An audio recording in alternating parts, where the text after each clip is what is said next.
Good morning, everyone. I am Mrs. Parvati Kumari from Marwari college Ranchi.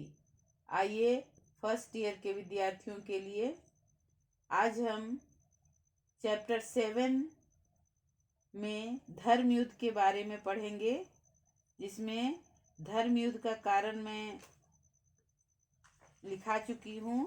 उसी के आगे आज हम पढ़ेंगे। आगे देखिए, 1076 ईस्वी में सल्जुक तुर्कों ने जेरूसलेम पर अधिकार किया था, जिनका ईसाइयों के प्रति दृष्टिकोण सहानुभूतिपूर्ण नहीं था।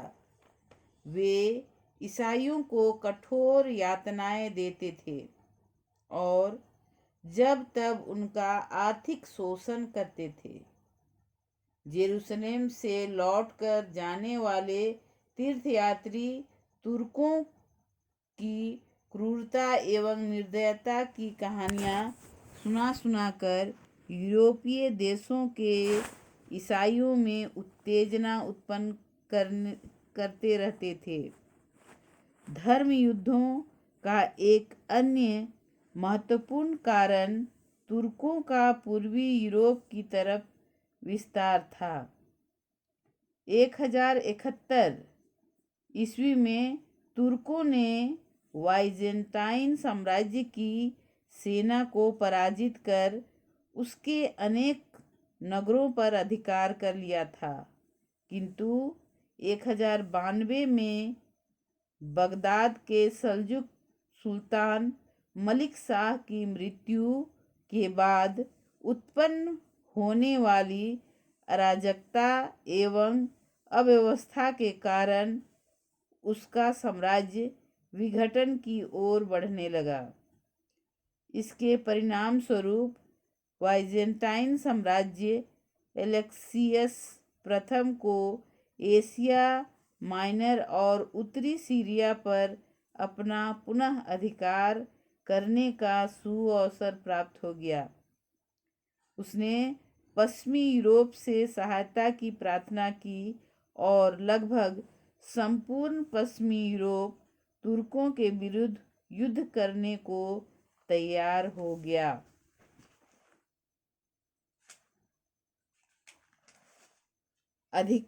अधिकाधिक व्यापारिक सुविधाएं प्राप्त करने की लालसा ने भी धर्म युद्धों के लिए रास्ता तैयार किया।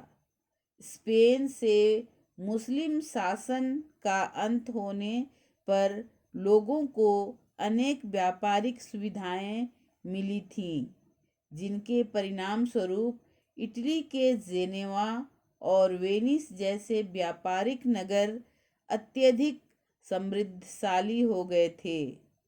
इससे ईसाइयों की महत्वाकांक्षा में वृद्धि हुई और वे पूर्वी भूमध्य सागर में मुसलमानों को प्रभुता कर अंत करके निकट पूर्व के देशों से अपना व्यापार बढ़ाने के स्वप्न देखने लगे।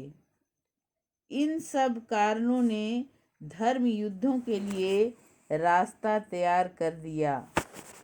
वाइजेंटाइन सम्राट ने पोप अर्बन द्वितीय से मुसलमानों के विरुद्ध सहायता की प्रार्थना की।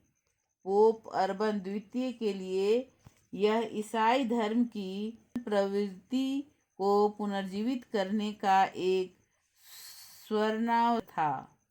उसने 1095 ईस्वी में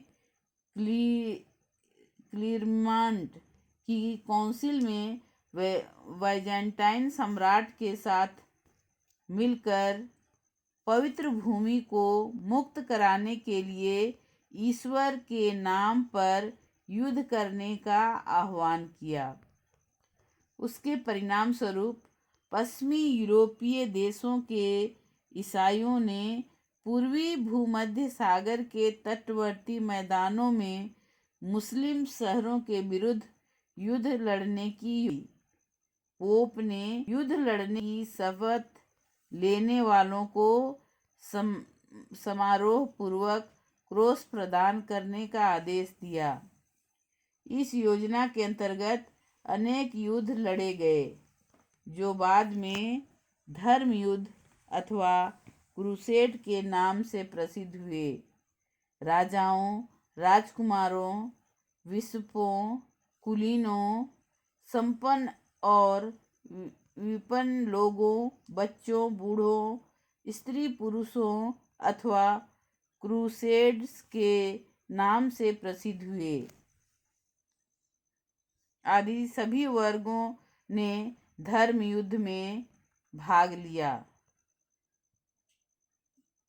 इसमें सभी वर्ग अर्थात कुलीन वर्ग, राजाओं, राजकुमारों, बिशपों, संपन्न और विपन्न लोगों, बच्चों, बूढ़ों, स्त्री पुरुषों आदि सभी वर्गों ने धर्म युद्ध में भाग लिया। धन्यवाद।